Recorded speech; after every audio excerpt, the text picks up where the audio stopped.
Greetings, Justice Hannah Okwengu, to the African Women in Law Legacy Project. It's so wonderful to have you with us.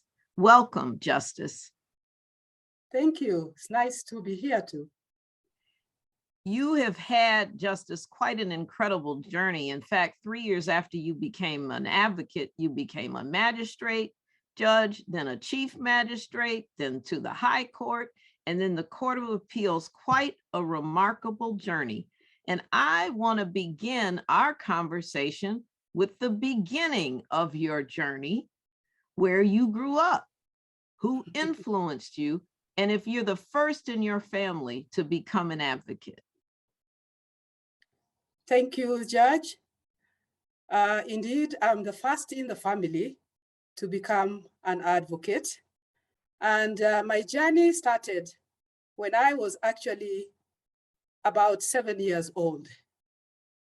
That journey started because my father took me from the village where my mother was living and took me to the town where he was working as a civil servant. So he took me to town so that I could get a good education. And that was because he appreciated girl child education. He appreciated girl child education because the first lady to become a graduate in my village had done very well.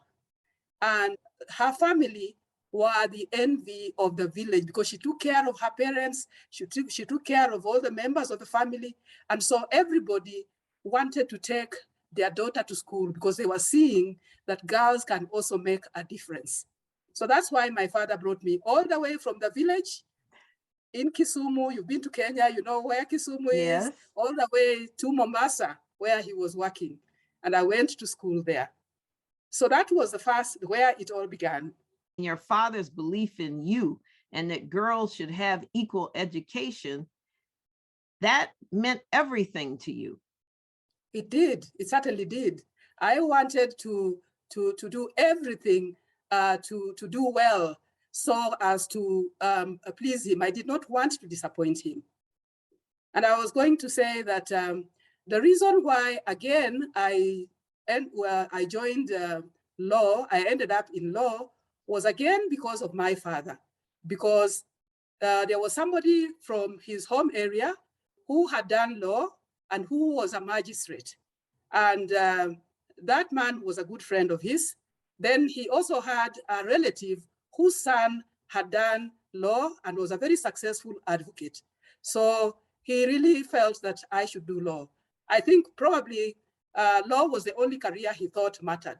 So he felt I should do law, and he kept on telling me that I must do law, I should do law. And then to cap it all, our home where we were living was near a court building where cases would be done. It was a lower magistracy kind of court. So on my way to school, I would pass that building.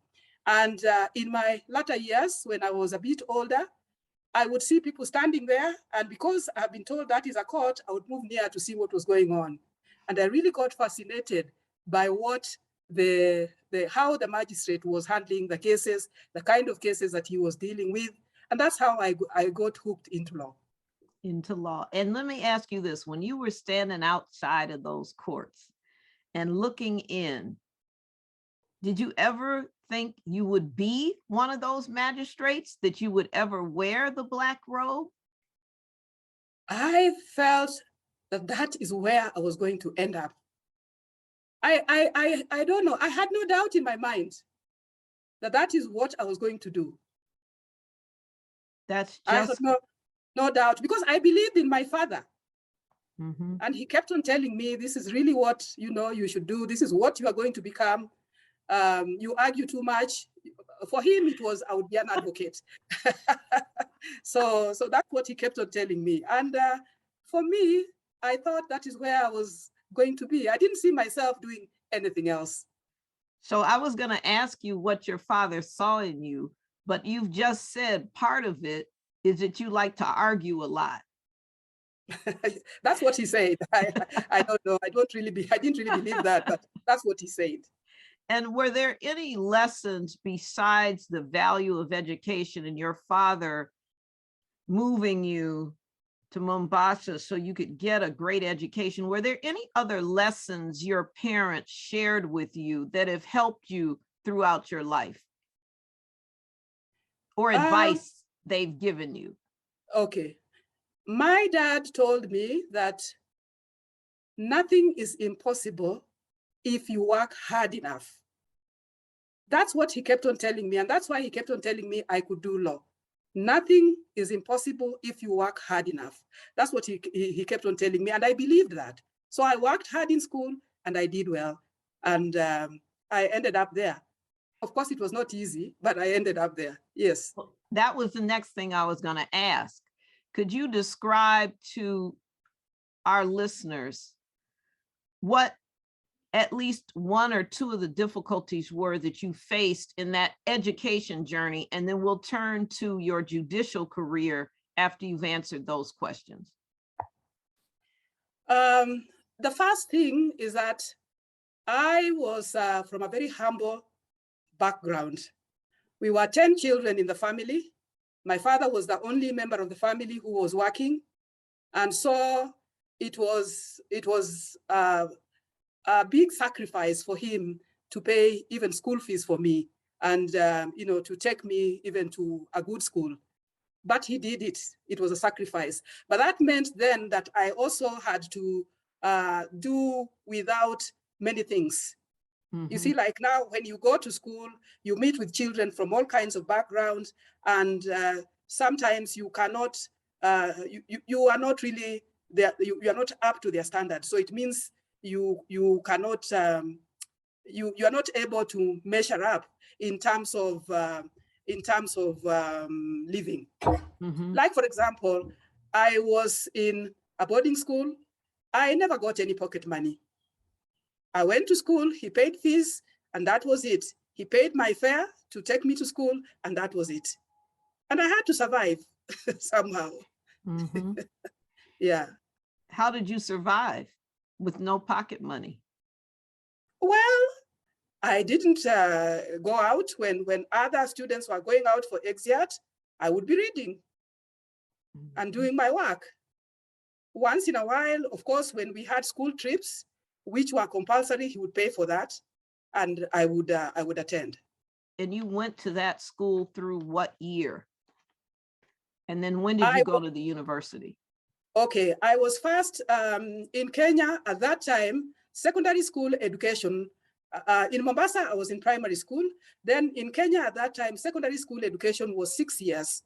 So my first 4 years, I was in a Catholic high school, which was a day school. It was a good school, but a day school. And that was, it was okay because I would come back home and everything was okay. But for my, the last 2 years, that is what we used to call higher school, Form 5 and Form 6, I went to a boarding school. Actually, the best for girls in the country as at that time. So it was because I did well in my secondary school in Mombasa. So I was taken to that school, which was in a place called Kikuyu, past Nairobi, a place called Kikuyu, Alliance Girls, if you've ever heard of that school. So that is where now I went. And that is where I had to do without pocket money. Mm-hmm. It was difficult. Mm-hmm. Yeah. But Justice, when you think about it, as hard as that was, you said you were reading and studying when the other girls were out. And so that paid off, didn't it, Justice? Because we want to move now to your legal career and your law studies. For example, my colleagues who joined as magistrate, my male colleagues, whom we left the law school together and who became magistrate immediately, about 3/4 left within the 3 years.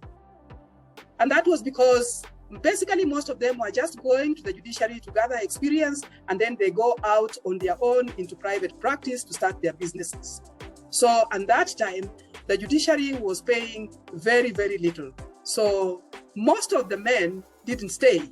Mm-hmm. And that is why now they were beginning to realize that the ladies were much more serious, and many of them, when they took the job, they stuck to the job.